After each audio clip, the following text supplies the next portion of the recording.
प्रेम की असली परीक्षा तो आग पर चला के ही की जाती है।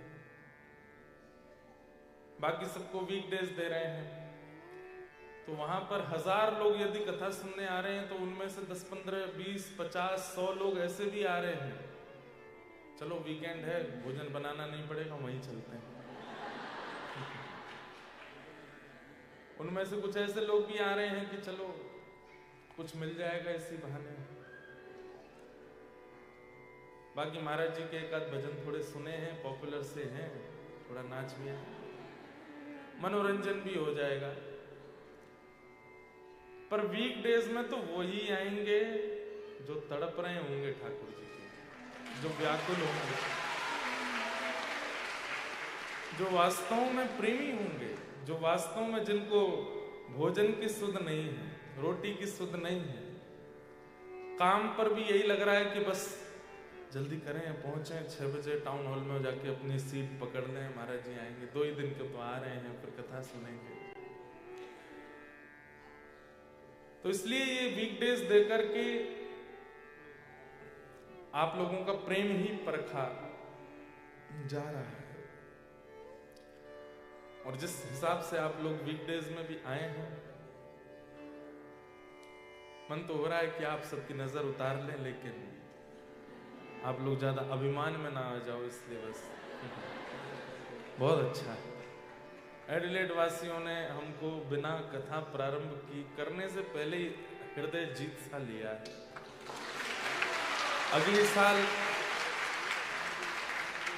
अगली साल और कड़ी परीक्षा लेंगे आपके। मंडे ट्यूसडे वेडनेसडे आएंगे, 2 से 3 दिन के लिए आएंगे, और आएंगे बिल्कुल मंडे ट्यूसडे वेडनेसडे। क्या चीज? क्या?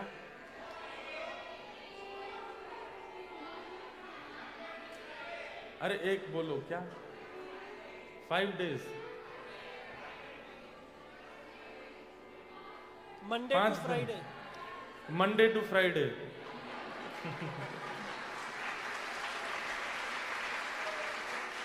देखते हैं, इतने तो हम सिडनी मेलबर्न को भी नहीं दे रहे, लेकिन अगली साल थोड़े बढ़ा के आएंगे, 3 या 4 दिन एडिलेड में देंगे। आज तक हमने एडिलेड को केवल क्रिकेट मैच के मैदान में लाइव ही देखा था, क्योंकि क्रिकेट के हम शौकीन हैं। तो जब मैच आता था, टेस्ट आता या कभी इंडिया टूर आता है ऑस्ट्रेलिया, तो यहाँ मैचेस होते थे। और फिर बाकी पिछली साल जब हर कथा में मैं पूछता था कि एडिलेड से कितने लोग आए, तो 10-15 लोग तो हर कथा में मिलते थे। तो फिर मन हुआ कि इस साल एडिलेड चलते हैं, और आप सबके बीच आने का ये अवसर मुझे बहुत प्रसन्नता है कि आपके बीच आ पाया। बातें तो हमारी होती रहेंगी, लेकिन जिस काम के लिए हम आए हैं वो है हरि चर्चा, वैष्णव चर्चा। वो चर्चा में थोड़ा हमारा ज़्यादा समय निकले, इसका हम प्रयास करेंगे। आज प्रथम दिन और विलंब तो हो ही गया है, अभी तो 8 ही बज गए, कथा का समय 9 बजे तक है, लेकिन जब तक ठाकुर जी चाहेंगे तब तक कुछ ना कुछ सुनाते रहेंगे। कल विश्राम दिवस है, आप लोग थोड़ा और समय से आ जाना, तो 6:30 बजे तक हम कथा प्रारंभ कर देंगे, 6:30-7 तक, ताकि 9 बजे तक पूरा 2-2.5 घंटा खूब आनंद हो। आज भी जा सकते हैं क्या 9 से ऊपर? कोई हॉल की कोई दिक्कत तो नहीं, कहीं पकड़ के हमको फेंक दें बाहर? हाँ, तो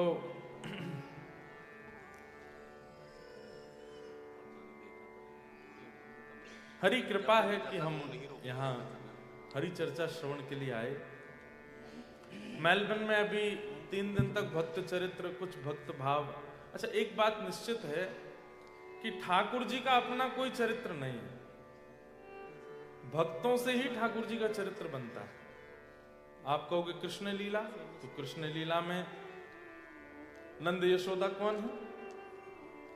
भले ही ठाकुर जी के पिता माँ का भाव है, लेकिन है तो भक्त ही। मधुमंगल श्रीदामा कौन है? तनसुका मनसुका कौन है? अष्टसखियां कौन है? ललिता विशाखा कौन है? गिरिराज जी कौन है? ये सब भक्त ही तो हैं। ये हैं इसलिए ठाकुर जी का चरित्र बनता है।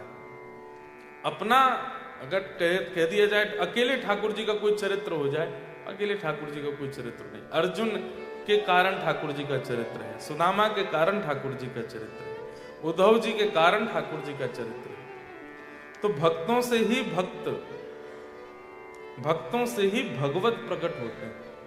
तो उन्हीं भावों से हम लोग चर्चा सब जगह कर रहे हैं। कपिल देवूति संवाद है श्रीमद् भागवत में, और वहां भगवान ने अपने 4 प्रकार के गुण वाले भक्तों के बारे में बताया है।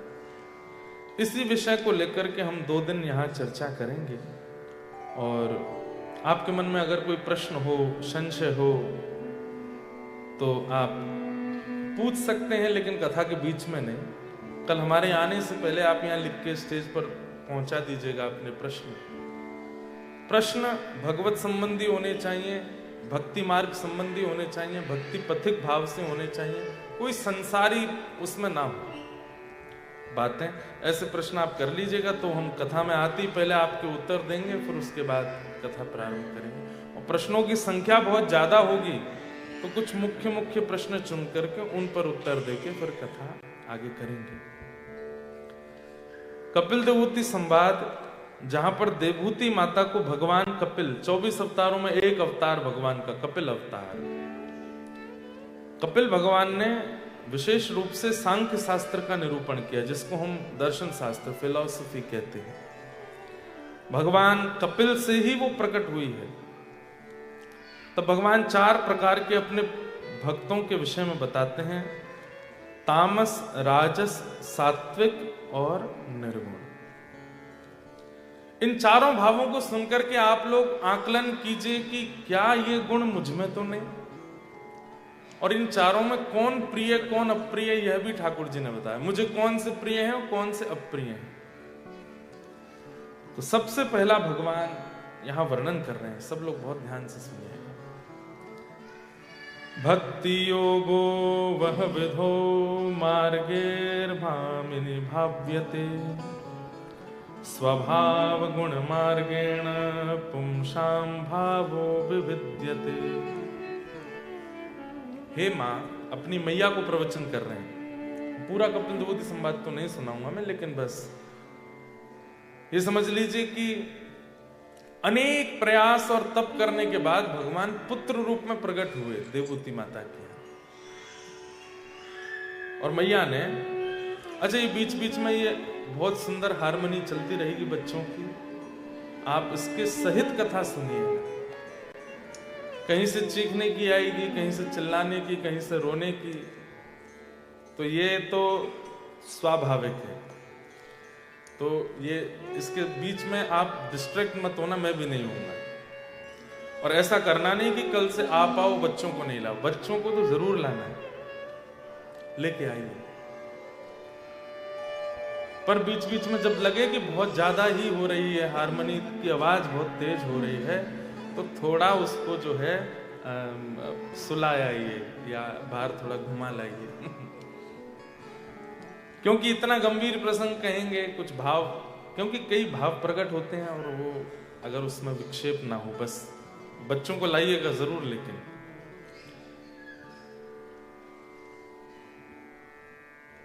अपने भक्तों के गुण स्वयं भगवान बता रहे हैं कि मेरे कितने प्रकार के भक्त होते हैं और उनमें कौन कौन से गुण होते हैं। सब लोग इधर देखिए, सावधानी से सुनिए। सबसे पहला, अभिसंधाय यो हिंसा दंभं मात्सर्यमेव वा संरम्भी भिन्द्रगभावम् मयि कुर्यात् सतामसः। कितनी अच्छी है ना, बिल्कुल जैसे मानो ऊंचा स्वर लेके लगाया हो।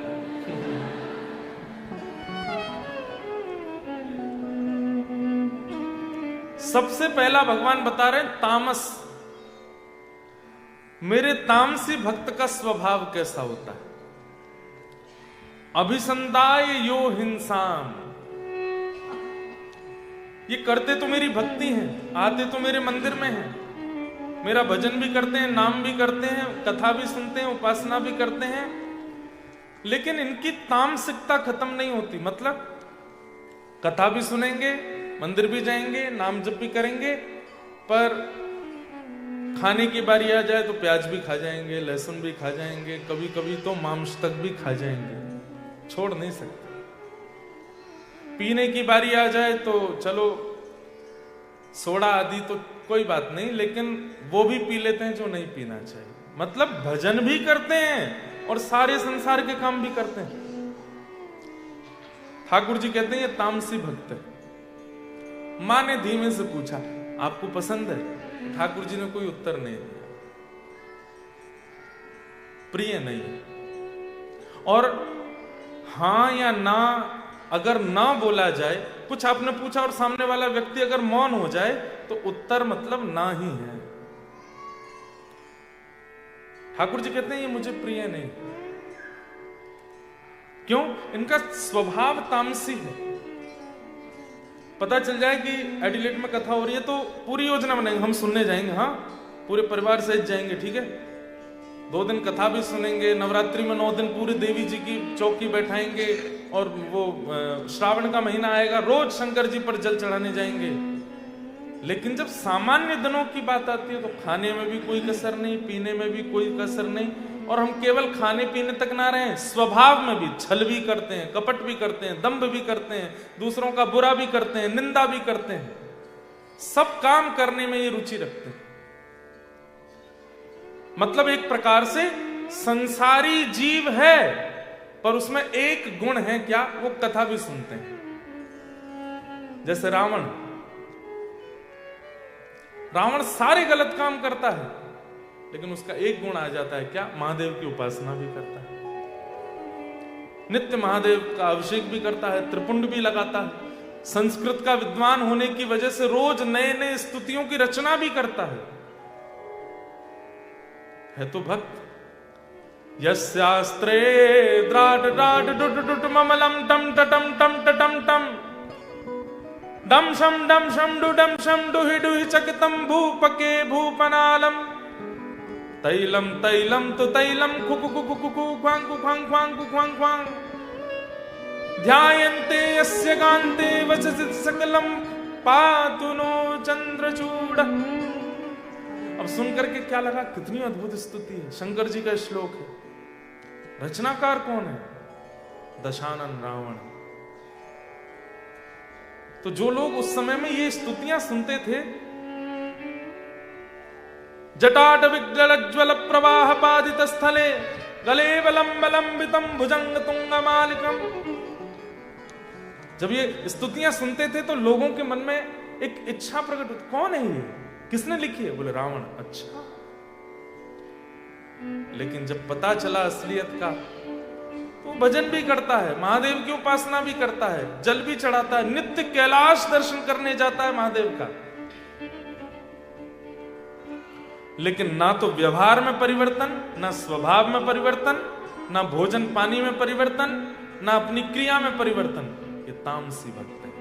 और तामसी भक्त का क्या गति होती है? नाश। जो भगवान गीता में कहते हैं नमे भक्त्या प्रणश्यति, मैं अपने भक्त का पतन नहीं होने देता, तामसी भक्तों के साथ ये चीज लागू नहीं होती, इनका पतन होता है। ये नाम गाते हैं, भजन करते हैं, तो भी इनका पतन होता है। बहुत ध्यान से सुनिए सब लोग, क्योंकि आप ऐसे देश में रहते हैं जहां तामसिक बनने में बहुत सरलता है,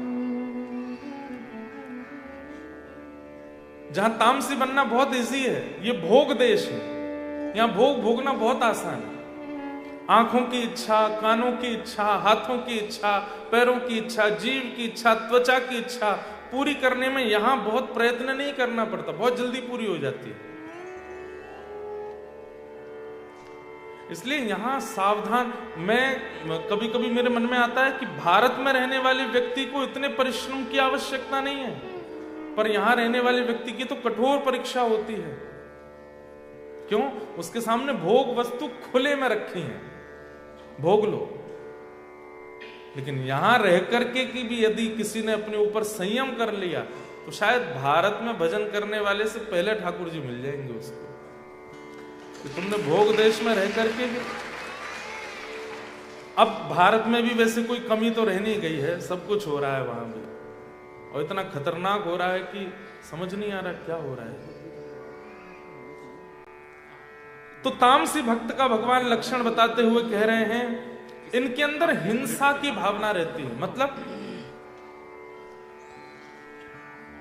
विशेष रूप से आगे वाले नीचे वाले, ऊपर तो मेरी आंखें कम जा रही है, आप लोग तो यहीं देखते रहो, हिलना भी नहीं, हाँ सुनते रहो। 2 ही दिन है आपके पास, इसलिए गवाना नहीं। इनके अंदर हिंसा की भावना रहती है। भजन करने से, कथा सुनने से, नियम करने से, नाम करने से व्यक्ति का स्वभाव बदलना चाहिए, लेकिन इनके मन में हिंसा की भावना रहती ही रहती है। जरा सी कोई बात हो जाए तो ये लड़ने पर आतुर हो जाते हैं और अपने आप को भक्त कहते हैं। माथे पर तिलक लगाते हैं, कंठी माला रखते हैं, एकादशी का व्रत करते हैं, और जैसे ही कोई माहौल हुआ लड़ाई झगड़े वाला तो तुरंत लड़ने भी लगते हैं। ठाकुर जी कहते हैं तामसी भक्त, हिंसा कर देते, मार पीट, लड़ाई झगड़ा, गाली गलौज, इन सब में इनकी रुचि रहती है। हिंसा। कितने 2 लक्षण सुन लिए। तीसरा लक्षण क्या है? दंभ। इनके अंदर थोड़ा सा पाखंड भी होता है। पाखंड कैसा? माला इसलिए नहीं कर रहे हैं कि सब मुझे ठाकुर जी मिले, माला इसलिए कर रहे हैं कि सबको दिखे कि मैं माला करता हूं, मेरे पास माला रहती है। कंठी इसलिए नहीं पहन रहे हैं कि मेरा वैष्णव आभूषण है, कंठी इसलिए पहन रहे हैं कि सबको पता चले कि देखो मेरे गले में कंठी माला है, मैं वृंदावन से संबंध रखता हूं, इसलिए गले में पहनते हैं। कथा में इसलिए नहीं आए कि हम परिवर्तन करना है, पता चल गया है कि मेरे फ्रेंड ग्रुप के बहुत लोग जा रहे हैं, उन सबको बताना भी तो है कि मैं भी कथा सुनता हूं। आजकल भक्ति ट्रेंड में चल रही है, इसलिए लोग भक्ति करते हैं, ताकि क्योंकि नॉर्मल किसी कार्यक्रम में जाके फोटो डालेंगे तो 100 लाइक्स, पर भक्ति के कार्यक्रम में जाके फोटो डाले गए तो शायद 350-400 पहुंच सकते हैं, इसलिए करते हैं। मतलब दम्भ, वो केवल नाटक मात्र हो रहा है। ठाकुर जी की सेवा सुनना, कथा सुनना, सेवा करना आदि आदि सब में दंभ है। 5वां लक्षण कितने हो गए? 1 2 3 4। चौथा लक्षण क्या है? मात्सर्य दोष। मात्सर्य दोष का मतलब क्या होता है? ईर्ष्या। कथा सुनते हैं, भजन करते हैं, नाम करते हैं, लेकिन जैसे हमसे सुंदर कोई आ गया,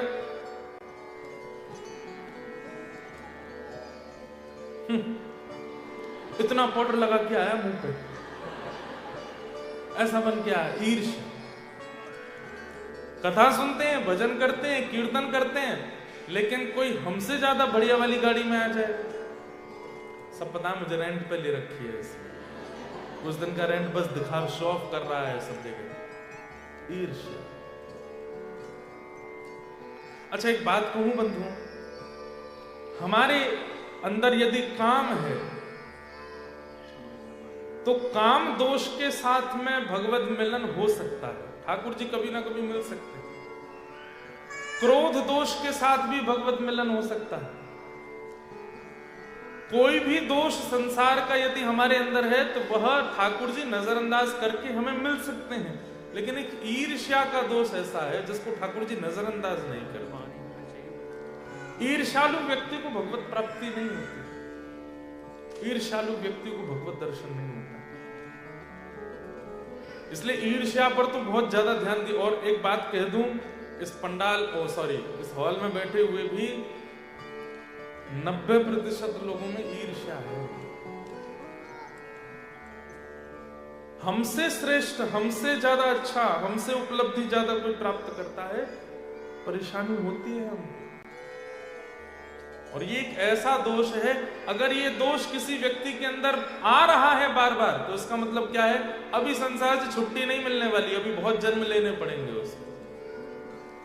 लेकिन दुनिया का कोई व्यक्ति कितनी भी बड़ी उपलब्धि प्राप्त कर ले, आपसे आगे निकल जाए, आपको दबा के निकल जाए, लेकिन तब भी आपके चित्त में उसके प्रति ईर्ष्या नहीं आती है, तो ये समझ लेना ये अंतिम जन्म है, बस खत्म खेल, अब इसके बाद दुनिया में आना नहीं पड़ेगा, पुनर्जन्म नहीं। ईर्ष्या की मात्रा कितनी है यह भी बताती है कि संसार में अभी आपका कितना भाव बाकी है। ईर्ष्या किसको होती है? आत्मा को होती है, हमारे चित्त को होती है, हमारे मन को होती है। इसका मतलब अभी उसको और यश चाहिए संसार में, उसको और धन चाहिए, उसको और सुंदरता चाहिए, उसको और ज्यादा ख्याति चाहिए, उसको और ज्यादा उपलब्धियां चाहिए, जन्म होगा उसका। लेकिन कोई व्यक्ति शांत हो जाए, प्रशांत हो जाए, कोई कुछ भी करे, उसके चित्त को ईर्ष्या नहीं होती। ठाकुर जी और उपलब्धि दीजिए, और आगे बढ़ाइए, सबको और सुंदर बनाइए, और श्रेष्ठ करिए, ऐसी भावना यदि किसी की है तो ये उसका अंतिम जन्म मानिए। अच्छा, एक जगह मैं कहीं किन्हीं महापुरुष से सुन रहा था कि संसार में जितने भी गुण हैं, संसार में जितने भी गुण हैं, यदि वो गुण किसी व्यक्ति में एक साथ दिखने लग जाए, सरलता, सौम्यता, निष्कपटता, निश्चलता, समझ जाना चाहिए उसका अंतिम जन्म।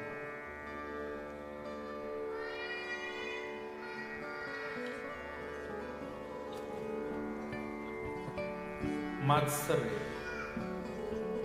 इस दोष से बचिए।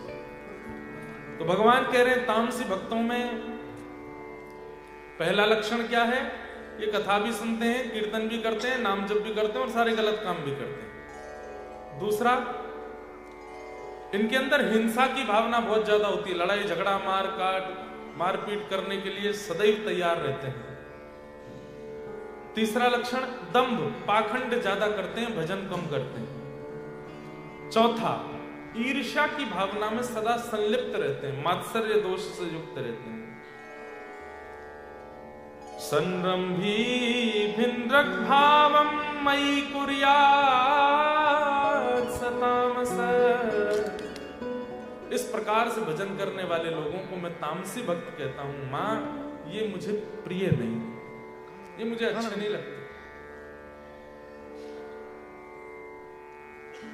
तब मां कहती हैं तो फिर दूसरे भक्त कौन से हैं? तब ठाकुर जी कहते हैं दूसरे भक्त हैं राजस भक्त। आप कौन से हैं? देखो, व्यक्ति सब जानते हैं कि मेरे अंदर क्या गुण है, क्या अवगुण है, मैं कैसा हूं, ये सबको पता है। इसलिए जो जो लक्षण यहां बताए जा रहे हैं, अगर किंचित भी वो लक्षण आपके अंदर है तो स्वयं स्वीकार कर लेना कि हाँ, मैं ये वाला हूं। अगर तामसी लक्षण है, किसी को बताइए मत, पर स्वीकार तो कर ही लीजिएगा यहाँ पे कि हाँ, ये मुझ में है। दूसरा लक्षण क्या है? राजस भक्त। विषयान् विसंधाय यश ऐश्वर्यमेव वा अर्चादावर्चयद्युमा पृथक भावस राजस। राजस भक्त के लक्षण क्या है? तब ठाकुर जी कहते हैं ये मेरे पास केवल मांगने ही आते हैं, ये मेरे पास केवल मांगने ही आते हैं। हे ठाकुर जी, मेरा ये काम करवा दी, सोने का छत्र चढ़वाऊंगा। काम जैसे होने लगता है तो बीच में फिर सोने का तो बहुत महंगा हो रहा है, चांदी का करवा। ठाकुर जी को लोभ देते हैं, हे दुर्गा मैया मेरा ये काम करो। वैष्णो देवी पैदल चढ़ के आऊंगा ऊपर।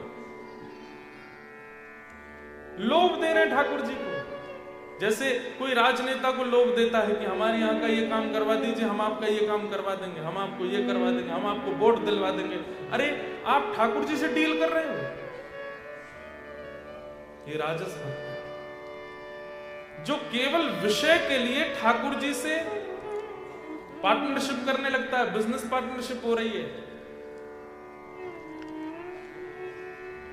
हे महादेव, मेलबर्न वाली से मेरा ब्याह करा दो कैसे, उसके अलावा कोई है नहीं इस संसार में जिसके संग में रह सकूं, आप एक मेरा ये काम करा दीजिए। हे महादेव, आप ही कर सकते हैं। हनुमान चालीसा का पाठ कर रहे हैं दिन रात, कैसे भी हमारा ब्याह करा। हनुमान चालीसा कहेंगे, हनुमान जी महाराज कहेंगे मैं स्वयं ब्रह्मचारी हूं भाई। मतलब विषयों के लिए ठाकुर जी की आराधना करने वाला व्यक्ति। अभी आप सब लोग तो ऑस्ट्रेलिया में हैं, कई लोगों के वीजा नहीं होते, कई लोगों के रिजेक्ट हो जाते हैं। तो भारत में ऐसे कई मंदिर हैं, वीजा वाला मंदिर, वहां पर जाके नारियल मान दो वीजा लग जाता है। एक पंजाब में कोई स्थान है, वहां पर जाके हवाई जहाज का टॉय अर्पित कर दो तो यूएस का वीजा हो जाता है। ठीक है, मैं किसी स्थान की निंदा नहीं कर रहा हूं, लेकिन हम लोग कभी निस्वार्थ क्यों नहीं बन पाते ठाकुर जी के लिए? एक स्वार्थ क्यों बना रहता है चित्त में? तो भगवान कह रहे हैं विषयों के लिए जिसको मेरी याद आती, वैसे मेरे को कभी याद नहीं करता, मेरी कभी उसको स्मृति नहीं होती, मैं हूं भी इस पर भी उसको संशय होता रहता, भगवान कुछ है क्या? लेकिन जैसे ही जीवन में अभाव आता है उसको याद आने लगता है, हे भगवान, हे प्रभु, कहां राम कृष्ण जगन्नाथ, कहां होना? ठाकुर जी कहते क्यों पुकार रहे हो, ये काम मेरा करवा दीजिए। आप लोग कभी विचार नहीं करते क्या भगवान ने इसलिए दुनिया बनाई है कि हम लोगों को जन्म दें और फिर जब हमारे काम अटके तो उनसे काम करवाऊं, उनका भजन करूं। मैं अभी मेलबर्न में भी इस बात को कोट करके आया था कि हम सब उनसे बिछड़ गए हैं और अपने कर्म बंधनों में बंध गए यहां आकर के, पुनः उन्हीं के पास जाना है, इसलिए हम आए हैं इस संसार। जीवात्मा और परमात्मा एक घोंसले के दो पक्षी हैं। जीवात्मा रूपी पक्षी संसार को देख के कहता है, अभी मैं कल होबार्ट से ड्राइव करके कौन सी जगह गए थे, लॉन्चेस्टर तस्मानिया में, उसको बोलते हैं कि ऑस्ट्रेलिया की सबसे बढ़िया ड्राइव। हम खुद चला के ले गए गाड़ी, सब देख के आए, अच्छा था, क्या बढ़िया पहाड़ थे, क्या बढ़िया नदियां थी, क्या सरोवर थे। एक बात कहूं, पहाड़ तो हैं आपके ऑस्ट्रेलिया में, पर इन पहाड़ों पर बद्री विशाल और केदारनाथ नहीं। नदियां तो हैं पर गंगा यमुना जैसी आचमन करने वाली नदियां नहीं। लोग तो हैं पर उन लोगों के चित्त में श्री किशोरी जी नहीं। वन तो हैं पर वृंदावन नहीं। सब कुछ है लेकिन फिर भी बहुत कुछ सीखना है भारतीय लोगों को। हमारे पास अमृत जैसी वस्तुएं हैं लेकिन हमने उनके स्तर को बहुत सामान्य कर दिया। और उसके पीछे कारण भी है कि भारत का सबसे बड़ा जो मुझे लगता है कि एक थोड़ी सी कमी जो रह रही है वो ये क्षेत्रफल छोटा है, जनसंख्या बहुत ज्यादा है। आपका ऑस्ट्रेलिया इतना बड़ा है, जनसंख्या तो ऐसी है, कितनी है टोटल कितनी है पूरे ऑस्ट्रेलिया की? है दिल्ली से कम है। हम तो सोचे यूपी के आसपास कुछ होगा। और सोचो भारत से 3 टाइम बड़ा है ऑस्ट्रेलिया, हाँ 7 टाइम्स बड़ा है, लो और ज्यादा, और जनसंख्या दिल्ली से भी कम। भारत में इसलिए थोड़ी अव्यवस्थाएं थोड़ी ज्यादा हो जाती है क्योंकि वहां पर जनसंख्या बहुत ज्यादा है, संभाल पाना बहुत मुश्किल है। नहीं तो भारत का रखरखाव ऐसा होना चाहिए जैसे यहाँ का। एक चीज का अंतर और है, भारत में पवित्रता बहुत है, स्वच्छता नहीं। पर यहां पर स्वच्छता बहुत है, पवित्रता नहीं। यहां पर स्वच्छता तो बहुत है। व्यक्ति आपको ऐसा लगेगा, हाँ क्या बढ़िया कोट पहन के आया है, क्या शूज कितने बढ़िया है इसके, गाड़ी कौन सी बढ़िया लग्जरी कार में से उतरा। बोलोगे, had you bath today? No, it's a winter season, we only bath twice a week. हफ्ते में 2 ही बार नहाते हैं। कहो तो जिस हाथ से खा रहे हैं उसी से आपको परोस भी देंगे। यहां पर पवित्रता नहीं है, पर स्वच्छता बहुत है। हमारे भारत में स्वच्छता का अभाव हो गया, पवित्रता बहुत है। पवित्रता ऐसी कि काशी विश्वनाथ मंदिर जाएंगे, ऊपर हाथ रख के लेके जाएंगे, इसमें गंगा जल, इसमें माला, कोई छुप ना जाए। पवित्रता खूब, स्वच्छता स्वच्छता लाने की आवश्यकता है भारत में। गंगा यमुना जी की ऐसी स्थिति कर दी है, कभी कभी हृदय बहुत रोता है।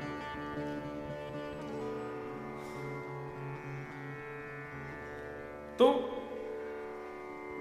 राजस भक्त कौन? जो केवल विषय की याचना करता है ठाकुर जी से। एक बार एक भक्त ने ठाकुर जी की तपस्या की, तपस्या करके भगवान प्रकट हो गए, बोले मांगो क्या चाहिए। तब उसने कहा, मैं जो चाहूं मुझे मिल जाया करे, ऐसा वरदान दे दो। ठाकुर जी बोले, ऐसे वरदान देने बंद कर दिए मैंने, तुम लोग कुछ भी मांग लेते हो, नहीं दूंगा। तो बोले फिर क्या दोगे? बोले कुछ और मांगो। बोले नहीं यार, यही चाहिए, जो मैं चाहूं मुझे मिल जाए। तब ठाकुर जी समझ गए, बोले कलयुगी जीव है, कलयुगी जीव पीछे पड़ा है कि यही वरदान चाहिए, तो चलो दे देते हैं, लेकिन एक बात एक्स्ट्रा बोल देते हैं। क्या? तुम जो चाहोगे तुमको मिल जाएगा, लेकिन पड़ोसी को दुगना मिलेगा। बोला ये तो बात आपकी ठीक नहीं। बोले चाहिए तो लो, नहीं तो जाओ। व्यक्ति बोला ठीक है, देख लूंगा, दे दीजिए। अब वो जो भी मांगता है, एडिलेड में मेरा घर बन जाए, उसका तो घर बना, पड़ोसी के 2 बन गए, बड़े बड़े बन गए। एक गाड़ी आ जाए मेरे पास, उस पर गाड़ी आ गई, उस पड़ोसी पर 2 आ गए। मेरी बढ़िया वाली जॉब लग जाए, मिलियंस कमाया करूं। अब वो तो मिलियंस की जॉब लगी, पड़ोसी की ट्रिलियंस की लग गई। एक सुंदर सी कन्या से मेरा ब्याह हो जाए, इसके तो 1 हुए, पड़ोसी के 2 ब्याह हो गए। अभी तक तो मांग रहा था, लेकिन अब इसको ईर्ष्या होने लगी। तपस्या की मैंने, वरदान मांगा मैंने, और ये हंसकर के मेरे सामने से निकलता है, जानता नहीं मेरी तपस्या का फल भोग रहा है। रुक जा, जो भी मांगता हूं तुझे दुगना मिलता है ना। अब घाटे की वस्तु मांगूंगा, मुझे 1 घाटा होगा, तुझे दुगना होगा। हे भगवान, मेरे घर के बिल्कुल मेन डोर पर कुआं निकल आवे, उसको तो 1 निकले, पड़ोसी के 2, वो निकल ही नहीं सकता, इतने बड़े कुआं। हंसने लगा, बोले अब आएगा आनंद। हे नाथ, ये 2 आंखें आपने दी, मैं 1 से भी देख सकता हूँ। 1 आंख फूट जाए मेरी 1 फूटेगी, उसकी 2 फूटेगी। ईर्ष्या धीरे धीरे करके मेरा 1 हाथ कट जाए, उसके दोनों कट गए, मेरा 1 पैर कट जाए। ईर्ष्या बस सब खत्म कर। हम लोग ऐसे हैं। इसलिए भैया प्रार्थना, ईर्ष्या है, भजन करके सबसे पहले ईर्ष्या को दूर कीजिए कि ये दोष मेरे चित्त से जाए, ये दोष मेरे अंदर से निकले। आपसे भी कई लोग ईर्ष्या करते होंगे भारत में, जिनके साथ आप आना चाहते थे वो तो रह गए वहीं पे, आप आ गए, या साथ में आए थे आप, यहाँ सेटल हो गए, उनको वापस जाना पड़ा, तो वो भी आपसे ईर्ष्या करते होंगे। दुनिया करे करने दीजिए, आप मत कीजिए किसी से ईर्ष्या नहीं। ठाकुर जी कह रहे हैं, राजस भक्त विषयान विसंधाय, ये मेरे को केवल विषयों की प्राप्ति के लिए याद करता है। घर बनवा दो, मोटर गाड़ी दे दो, पत्नी ठीक कर दो, बच्चों की पढ़ाई करवा दो, इसके लिए अच्छा वर दिलवा दो, इसके लिए अच्छी पत्नी बता दो, मेरे बच्चों को बीमारी हो गई है ठीक हो जाए, मेरी माता जी बीमार है ये ठीक हो जाए, मैं इतने लड्डू का भोग लगाऊंगा, मैं इतनी परिक्रमा करूंगा। करते हम सब हैं। और दुर्भाग्य की बात, मैं कथा में लगभग बोलता हूँ इस बात को, लोग मुझसे ही आके फिर पूछने लगते हैं, महाराज जी उसके लिए क्या करना चाहिए। भाग्य से ज्यादा समय से पहले नहीं मिलेगा। क्यों इतना हम लोग हाथ पैर फेंकते हैं? सीधा सीधा हरिनाम कीजिए, भजन कीजिए, ठाकुर जी का सिंपल सीधा नाम उच्चारण कीजिए। जो प्राप्त होकर के आपका भला होगा वो मिल ही जाएगा, और जो प्राप्त नहीं होना वो चला जाएगा। दूसरा, ऐसे भक्त केवल यश की प्राप्ति के लिए मेरी आराधना करते हैं। यश मतलब सब जगह मेरा नाम। ऐश्वर्य की प्राप्ति के लिए मेरी आराधना करते हैं। यश ऐश्वर्य में वा अर्चा दावर चयेद्यो माम, ये सुनने वाली बात। ऐसे लोग केवल मेरी मूर्ति में निष्ठा रखते हैं। मेरे भक्तों में, वैष्णवों में, प्रियजनों में, संतजनों में इनकी कोई निष्ठा नहीं है। ये केवल मंदिर में, मूर्ति में मुझको देखते हैं और कहीं नहीं देखते। ये कौन है? राजस भक्त। क्या आपको पसंद है? ये भी मुझे प्रिय है। जो हरिजनों का भजन ना करे। एक बात बोल दूं, हरि को भजोगे तो हरि वैकुंठ देंगे, लेकिन हरिजन भक्तों को भजोगे तो भक्त हरि को ही दे देंगे। इसलिए हमारी वृंदावन परंपरा में ठाकुर जी पाछे हैं, ठाकुर जी के जन पहले, ठाकुर जी के भक्त पहले, ठाकुर जी के जनों की सेवा पहले, गुरुओं की सेवा पहले। हमारे वृंदावन में आकर के देखिए, ब्रजवासियों की, रसिक जनों की ऐसी सेवा करते हैं भक्तजन। क्यों? बोले इससे ठाकुर जी प्रिय प्रसन्न हो। और ये बात कोई ऐसी कहने वाली नहीं है, स्पष्ट रूप से श्रीमद् भागवत में वृत्रासुर ने कही है, अहम हरे तब पादई दासानुदासो भवता स्म भूय मनस्मरे तासुपते गुणांस्ते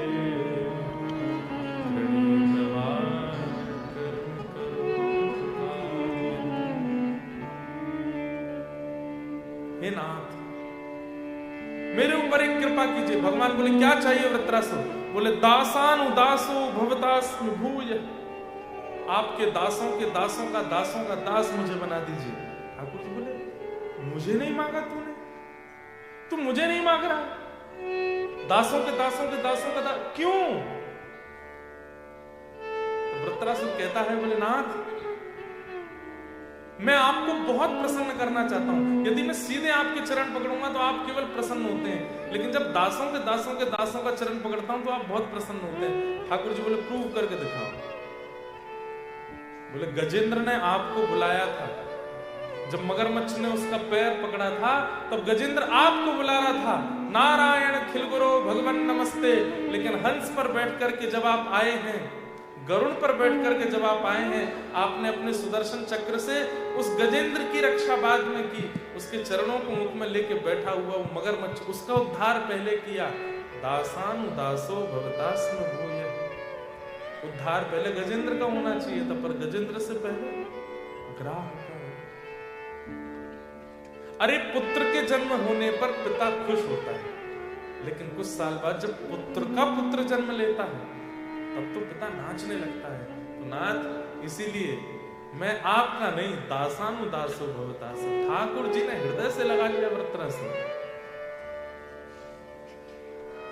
इसलिए हम हनुमान जी की आराधना करते हैं। क्यों? क्योंकि हनुमान जी राम जी के दास हैं, हम हनुमान जी के दास हैं, तो दासानुदास। हम मीराबाई का चरित्र सुनते हैं, हम सूरदास जी की आराधना करते हैं, हम भक्तों गोस्वामी तुलसीदास जी का चरित्र सुनते हैं, कबीर दास की बातें मानते हैं। क्यों? दासानुदास। ये सीधे ठाकुर जी को प्राप्त कर चुके हैं, हम इनको प्राप्त कर लें, उससे हमारा कल्याण।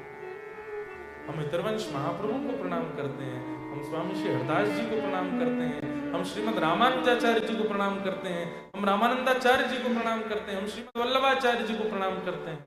क्यों? प्रणाम से ठाकुर जी, ये इनको प्रणाम करेंगे, ये हमें योग्य बनाएंगे कि हम ठाकुर जी को प्राप्त करें।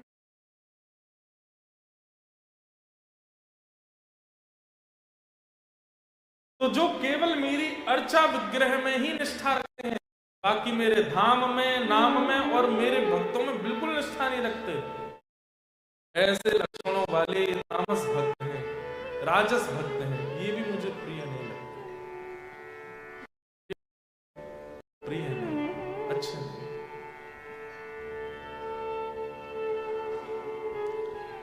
तब मैया ने कहा तो फिर तीसरे भक्त कौन है? तब भगवान कहते हैं सात्विक भक्त। तो सात्विक भक्त के लक्षण क्या है? तो कर्म निर्हारम उद्दिश्य परस्मिन् वा तदर्पणम् यज्ञेदष्टव्यमिति वा पृथक् भावः। ये कथा वैसे तो मैं चाहता तो हास्य पद, कुछ आनंद में प्रसंग भी ले सकता था, लेकिन नीम गिलोय खाते हैं ना, तो लंबे काल तक गुलाब जामुन खाने की संभावना बढ़ जाती है। समझ में आई बात? अगर आप नीम खूब खाए हो, नीम गिलोय खाए हो, पहले से अपने आप को भीतर से अंदर से बिल्कुल पुष्ट कर रखा है, तो फिर गुलाब जामुन खाओ, पिज्जा खाओ, पास्ता खाओ, बर्गर खाओ, कुछ भी खा लो, सब पचा लो, तो जो आनंद में प्रसंग है वो सब मीठे हैं, सीधे खिला दिए तो शुगर हो जाएगी आपको, इसलिए पहले नीम गिलोय खिला रहे, ताकि जब मीठा मीठा प्रसंग सुनो तो कहीं आप लोग, और ये प्रसंग जरूरी है, समझने पड़ेंगे आप, ऐसी बातें हर वर्ष तो नहीं होती यहाँ पे, ये सब बातें आपको पता होनी चाहिए, क्योंकि आप भारत से बहुत दूर हो। कर्म निर्हार उद्दिश्य परस्मिन् वा तदर्पणम् यज्ञेदष्टव्यमिति वा पृथक् भावः सात्विकः। सात्विक भक्त कौन सा है? तो भगवान कहते हैं ये अपना कर्म करता है और कर्म में पूरा श्रम लगाता है, जीत जाए तो भी मेरी कृपा मानता है, हार जाए तो भी मेरी कृपा मानता है। जीत जाए तो कहता ठाकुर जी थैंक यू, हार जाए तो कहता कोई बात नहीं, ये दुनिया का अंत नहीं है, फिर प्रयास करके कुछ और हासिल करना। कर्म निर्हार उद्देश्य परस्मिन् वा तदर्पणम्, ये जो कुछ भी करता है सब मुझे अर्पित करता रहता है। मेरा आपकी कृपा से सब काम करते हो तुम कन्हैया, करते हो तुम कन्हैया, मेरा नाम हो रहा है, कृपा से सब काम हो रहा है। पतवार के बिना ही मेरी नाव चल रही है, पतवार के बिना ही मेरी नाव चल रही है। हैरान है ज़माना मंजिल भी मिल रही है, हैरान है जमाना मंजिल भी मिल रही है। करता नहीं सब काम हो रहा, करता नहीं मैं कुछ भी, सब काम हो रहा। क्यों? करते हो तुम कन्हैया, करते हो तुम कन्हैया, मेरा नाम हो रहा, की कृपा से सब काम हो रहा है। मेरा आपकी कृपा से सब काम हो रहा है। सब कुछ हो रहा है और सबको करने में कृपा ठाकुर जी की मानता है। मैं नहीं था सामर्थ्य कि मैं ऑस्ट्रेलिया आ सकता, मैं घर बना सकता, अपने बच्चों को पढ़ा सकता, सब ठाकुर जी ने कराया। और इतनी दूर आने के बाद भी मैं ठाकुर जी को नहीं भूला, वृंदावन को नहीं भूला, ब्रज को नहीं भूला, ब्रजवासियों को नहीं भूला। आज भी याद आती है, कोई वृंदावन का नाम बोल देता है तो बस मन व्याकुल हो जाता है। कोई किशोरी जी का नाम बोल देता है, कोई बरसाना का नाम बोल देता है, नंदगांव बोल देता है, गोवर्धन बोल देता है, तो बस मन करता है कि सब छोड़ के चलो वहीं रहना। ऐसी स्थिति बनी है तो समझो भगवत कृपा है आपके ऊपर कि सारी चकाचौंध देखने के बाद भी, सब कुछ प्राप्त करने के बाद भी आप दीन हो, आप झुके हुए, आप सरल हो, अहम स्पर्श नहीं करता आपका, कभी मान या अभिमान से आपका सीना फैलता नहीं, किसी को बताने की इच्छा नहीं होती कि मुझ पर ये है, मैंने ऐसा किया, मौन रहने का मन होता है, तो समझो भगवत कृपा है आपकी। कई लोग होते हैं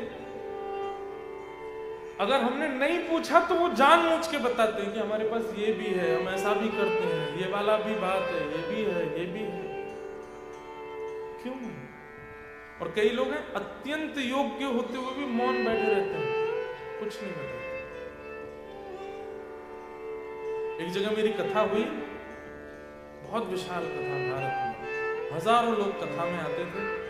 पूरी कथा में आने वाले सब श्रोताओं की भोजन की व्यवस्था, कथा कराना, कथा सुनना, ये सब तो चलो खर्चा होता ही है, पर सोचिए 35,000 आदमी भोजन कर रहा है, 40,000 आदमी भोजन कर रहा है।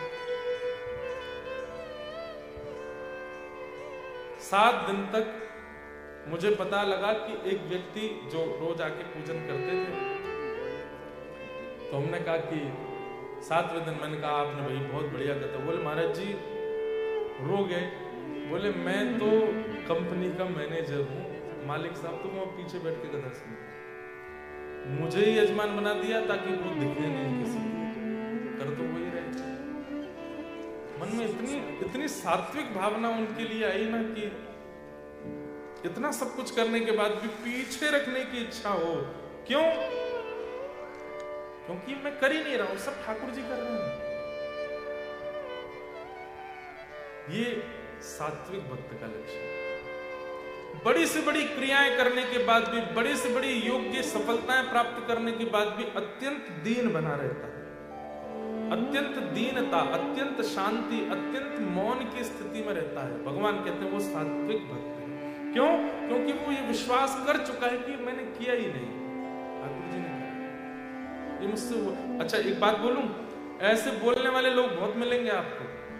जैसे आपने किसी घर, क्या बढ़िया घर बनाया आपने, सब ठाकुर जी की कृपा है। बोलने वाले तो बहुत मिलेंगे, आपकी पत्नी बहुत अच्छी है, सब ठाकुर जी ने मिलाई है जोड़ी। तो आपके बच्चे बड़े योग्य हैं, भगवान की कृपा है भैया, हमारा तो कुछ नहीं, सब भगवान की कृपा है। ऐसे बोलने वाले बहुत मिलते हैं, पर ये सब बोलने वाले नहीं, मानने वाले वो सात्विक है। घर बहुत बढ़िया बनाया, ठाकुर जी कृपा। ठाकुर जी अगर प्रकट हो गए, ला बेटा ला चाबी दे दे, जा तू, मेरे कृपा से मतलब मेरा घर है, ला। हर परिस्थिति में ठाकुर जी ऐसे सात्विक। माँ ने पूछा ये आपको पसंद है? ठाकुर जी बोले हाँ ये मुझे प्रिय है, ये मुझे अच्छे लगते हैं। क्योंकि वास्तविकता में माँ संसार में किसी की ताकत ही नहीं है कि वो कुछ कर सके, ये मेरी कृपा से ही हो रहा है सब। एक बात स्पष्ट कर दूं, हमारे जीवन में जो भी हम अनुचित करते हैं वो सब अपने कर्मों से करते हैं, अपनी बुद्धि से करते हैं, अपनी योग्यता से करते हैं, और जो भी उचित करते हैं वो ठाकुर जी कराते हैं। हमारी योग्यता नहीं होती, हमारी क्षमता नहीं होती। इसलिए हर परिस्थिति को ठाकुर जी को अर्पित करके दीन रहना, दैन्य भाव में रहना, मौन रहना, योग्य होते हुए भी अपने आप को सरल बना लेना, ये सात्विक व्यक्ति का लक्षण है। जैसे कई ऐसा होता है कि हमारे ब्राह्मण कुल में या हमारी व्यास परंपरा में कोई बहुत विद्वान होता है ना, तो विद्वानों जैसा गेटअप रख लेता है, यहाँ से यहाँ तक बड़े बड़े चंदन लगा लेंगे, जटा वटा बना लेंगे, यहाँ पे इनमें सब में कुछ पहन लेंगे, चलेंगे तो एक आदमी पीछे डंडे लेके चलेगा, छत्र चमर आदि, वो ठीक है। शंकराचार्य आदि महापुरुष तो उनके साथ तो रहता ही है, उनका तो वो प्रोटोकॉल है, पर कई लोग जबरदस्ती बनाए रखते हैं ताकि उनके चाल चलन से लगता है कि भाई ये कुछ हैं। ऐसे ही कोई बहुत धनवान होता है तो वो भी शो ऑफ में लगा रहता है, कुछ ना कुछ दिखाना, कैसे भी बताना कि मैं धनवान हूँ, मेरे बिना बोले इनको पता चल जाए कि मैं धनवान हूँ। ये सब सात्विक व्यक्ति का लक्षण नहीं होता। सात्विक कैसा होता है? अति धीर, अति शांत, कोने में बैठा होगा चुपचाप। हनुमान जी के विषय में आता है, यत्र यत्र रघुनाथ कीर्तनम तत्र तत्र कृतमस्तकांजलिं बाष्पवारि परिपूर्णलोचनं मारुतिं नमत राक्षसान्तकम्। जहां जहां ठाकुर जी की कथा होती है, हनुमान जी निश्चित आते हैं, यहां भी आए हैं, मुझे आपको नहीं पता, आए हैं। स्पष्ट लिखे, यत्र यत्र रघुनाथ कीर्तनम, जहां जहां राम जी की कथा, कृष्ण की कथा होती है, हनुमान जी जाते हैं, तत्र तत्र कृतमस्तकांजलि, मां हनुमान जी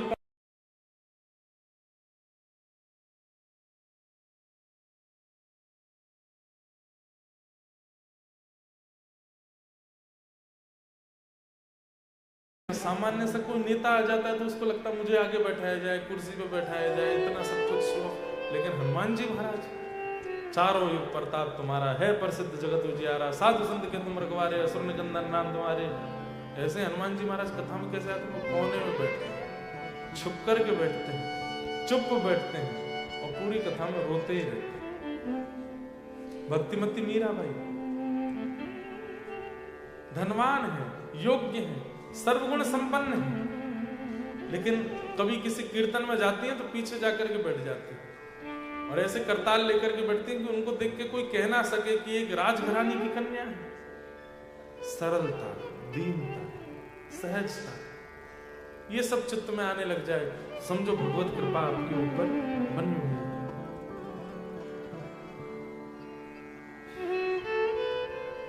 एक हमारे ब्रज में एक संत हुए, उनका नाम था इंदु भूषण जी, इंदु भूषण बसु। 1922 में इनका प्राकट्य हुआ था, 1922, मतलब अभी कितने साल हो गए? 100 वर्ष हो गए 2022 में, और अभी 26 चल रहा है। तो 1922 में आपका जन्म हुआ था बंगाल में, लेकिन इनके पिताजी रोज हर महीने वृंदावन आया करते थे और इनको भी लेके आते थे,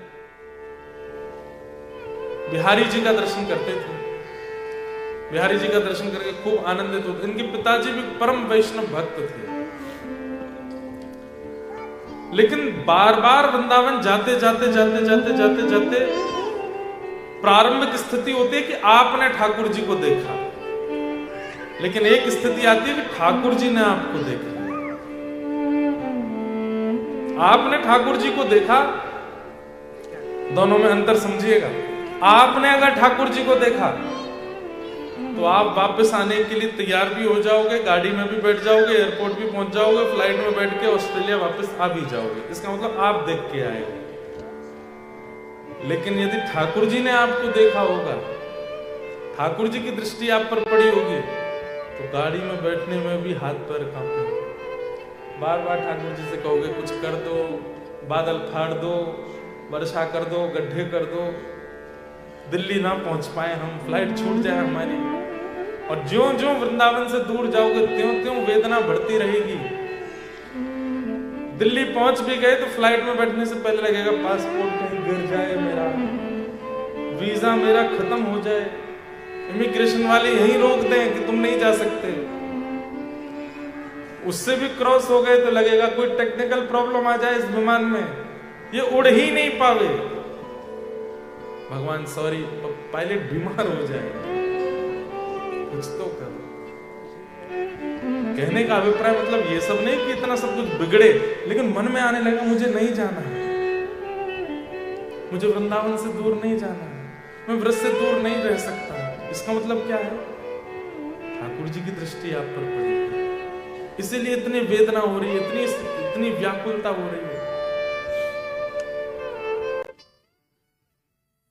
तो जो इंद्रभूषण जी थे, इंद्रभूषण वसु, इन पर बिहारी जी की दृष्टि पड़ गई। जब ये 18 वर्ष के हुए कि सारी पढ़ाई आदि पूरी हो गई थी, लेकिन बिहारी जी की ऐसी दृष्टि पड़ी कि अब ये वृंदावन जाके वापस कलकत्ता जब जाते थे तो रोते थे, और अपने पिताजी इनके पूछते क्यों रोते हो? बोले कि ये नहीं पता बस मुझे, मैं क्यों रो रहा हूँ, मुझे क्यों रोना आता है। वृंदावन से जाते हैं तो ऐसा लगता है मेरे प्राण जाना नहीं चाहते, जबरदस्ती कर रहा हूं।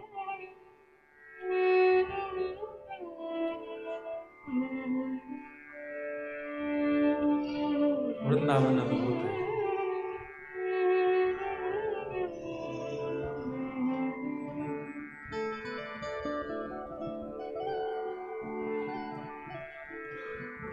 मीराबाई कहती हैं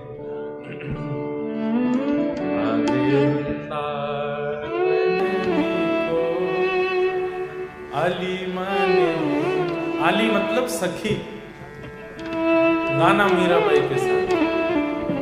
लागे वृंदावन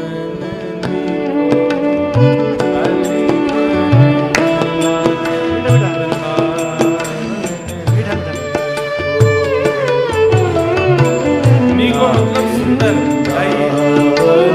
नीको आली माने लागे वृंदावन नीको, लागे वृंदावन नीको आली माने लागे वृंदावन नीको, लागे वृंदावन नीको आली माने लागे वृंदावन नीको,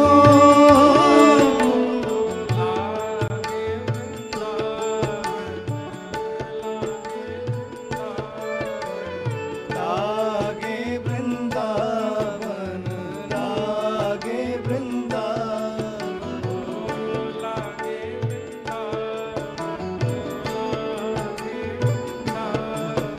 ओ लागे वृंदावन लागे वृंदावन